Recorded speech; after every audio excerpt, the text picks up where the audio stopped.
অনেকদিন পর তোকে বাগে পাইছি। বল তোর মরার আগে শেষ ইচ্ছা কি? বল। আমার মরার আগে শেষ ইচ্ছা, আমি আমার জীবনে পুলিশের বন্দুক হাতে নেই নাই। আপনার বন্দুকটা একবার আমি হাতে নিতে চাই ভাই, একটু যদি দেন। তোর মরার আগে শেষ ইচ্ছা তাহলে এটাই? না না না না, সব দাও, দাও।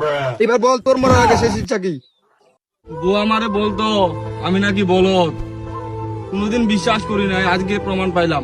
বউ, ও বউ, তুমি ঠিকই বলতা, আজকে প্রমাণ পাইলাম আমি কত বড় বলদ। এই বেটা চুপ, আমার কান্নাকাটি পছন্দ না, আমি আবার ইমোশনাল হয়ে যাব। তুই মরার আগে শেষ ইচ্ছা কি? তাড়াতাড়ি বল, তাড়াতাড়ি বল, আমাকে আবার অন্যখানে চুরি করতে যাইতে হবে। ভাই, আমার মরার আগে শেষ ইচ্ছা একটাই, যদি হিরো আলমে গান শুনতে পাইতাম। কারণ হিরো আলমে গান শুনলে আমাকে আর বাইচা থাকতে ইচ্ছা করে না, মনে হয় মরে যাই। হিরো আলমের গান শুনতে যাস মানে? হিরো আলমের গান আছে তোমার কাছে? হ্যাঁ বাইর ভাই। করো, বাইর করো, বাইর করো, ও ভাই, আছে ভাই, তাড়াতাড়ি বাইর করো। আছে ভাই। ময়ে ময়ে ময়ে ময়ে কি হলো রে ভাই মার, ভাই মার, ভাই ভাই, আমার আর বাজে থাকার ইচ্ছা না ভাই, মার মার মার না ভাই, তুই মার ভাই, ভাই মার মার ভাই, আমি বাজে থাকার এইসব ইচ্ছা পাগল নাই। ছাগল মারার টাইম নেই আমার। ভাই মার, এ ভাই। আরে অভিনয়টা করে কোন মতো বাঁচলাম।